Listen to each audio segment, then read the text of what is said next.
Sunrise hadn't even touched the mountains when the sound of concrete dying hit my porch. That's how I found out the HOA had decided my wife's creek wasn't hers or mine anymore. They didn't bother with a letter, a knock, or so much as a warning text. Just contractors at dawn engines grinding through the Wyoming dark, and my boots barely laced as I stepped out into a world about to come undone. It was the kind of cold that finds your bones. My eyes tracked down to the creek, or what was left of it.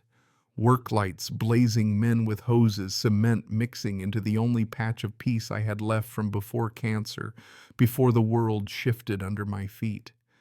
The stream my wife restored by hand, the one she'd sit beside when the pain got bad. It was drowning in gray right before my eyes. I didn't think, just moved. "What do you think you're doing?" My voice was sharp, sharper than I meant. The foreman acted like I was invisible. "HOA work order, sir. Emergency mosquito abatement. County approved." That was a lie, and we both knew it.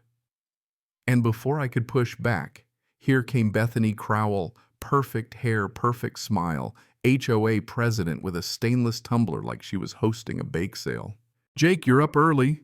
Preventative maintenance, nothing more."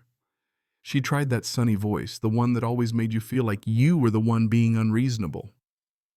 "This is my creek," I told her. "You're dumping concrete into a live waterway." But she waved it off. "Buyers don't like mosquitoes. A little rewrote, everybody wins. Everybody but me. Everybody but my wife's memory. You're trespassing, Bethany." "Stop the pour." She just sipped her coffee, all cool, all power. "County approved. It's done." She honestly believed she was untouchable. And I realized standing there in the freezing dawn that this wasn't about bugs or water flow, it was about control. Didn't take long for the cement to choke the creek, for the pooling to start around my barn, for the aspen grove to drown a little more with every hour. Inside, I pulled every deed, every survey, every water right from my files. Photos, timestamps, flow measurements, all filed with the county by noon. I trusted the system. I shouldn't have. The next morning, my phone buzzed, inspection complete. No violations found. Except I'd been there all day and no one inspected a damn thing. The report even copied Bethany's language. Something bigger was moving. Someone wanted this covered up. I drove to the county report in hand, heart pounding. Darla at the front desk just looked at me, worry written all over her face. "Be careful," she whispered. "That's what folks say when they want to help, but no, they can't." Back home, the water was already higher, the barn foundation starting to dampen. The evidence was there, the damage real. But the cover-up was real, too. Then a white SUV with tinted windows crawled down the ridge, pausing at the creek. Not a neighbor, not a friend, just someone making sure the mess went as planned. I called Sheriff Morales, a good man, trapped in a county run by bigger fish. He was honest. "Jake, they're under pressure. Developers want the land. Your side of the creek is next." There it was. The mosquitoes were a front. The HOA wanted to shift the creek, flood me out, prep the ground for someone richer, louder, greedier. He told me to get a lawyer, so I did. Sarah Whitfield, sharp as a tack, old friend of my wife's. She saw my data, heard the story, and said, "Jake, this isn't just a county problem anymore. The creek's federally monitored. You have a real case." That night, SUVs prowled the edge of my property. Flashlights glinted off concrete. The HOA knew they'd stepped in it deep. I set up trail cams, cataloged every minute, every crack. Sarah filed with the feds. Federal Inspector Grant Hale showed up the next morning. The air changed like someone finally brought law with teeth. Hale didn't smile, didn't do small talk. Just looked at the concrete, at the creek, at the trout swimming in the new pools, a protected species in the habitat the HOA had illegally created. "This is a violation," he said flatly. "Federal freeze effective now." And just like that, Bethany's reign was over. Neighbors panicked, property values plummeted. Bethany tried to blame me. "Jake did this. He ruined everything." But the truth cut through her tantrum. The feds had emails, forged reports, a paper trail straight to a developer, Marcus Hale, who'd been trying for years to get his hands on the watershed.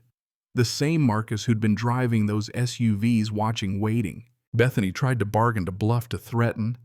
"If you cooperate, Jake, we can fix this." Sarah stepped between us. "You're not fixing anything. You're facing federal charges." The fallout was quick. HOA board collapsed, Bethany in handcuffs, developer under investigation. The community's anger turned away from me and landed where it belonged. "You fought harder for that creek than our board fought for us," an old neighbor told me. And maybe that's true. It took weeks, but the feds brought in crews to break up the concrete, restore the creek, protect the trout. Inspector Hale handed me the official appointment, federal watershed steward. I never wanted the job. But sometimes the fight finds you.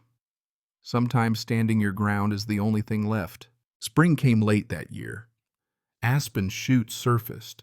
The water whispered again, steady and sure. Sarah sat beside me on a rock by the creek, both of us watching the markers flutter. "Justice doesn't always roar," I said. "Sometimes it just flows downhill." She laughed. "Put that on a shirt." The lesson hit me late but hard. Arrogance crumbles. Truth, like water, finds its way out. The ones who try to drown what isn't theirs always end up buried by the current. Control. That only lasts until something stronger comes along, and nothing stronger than a river that remembers its path. Before I go, let me put this out there. How do you decide when to stand and fight when everyone else says, "Let it go"? Where's your line between justice and just making waves? Share your stories. I want to know if you've stood your ground, if you've ever faced down power and come out the other side. Drop your thoughts, your battles, your wins and losses below. And if these stories matter to you, if land dignity and what's right still mean something, go ahead and subscribe, because the next fight's always just over the ridge.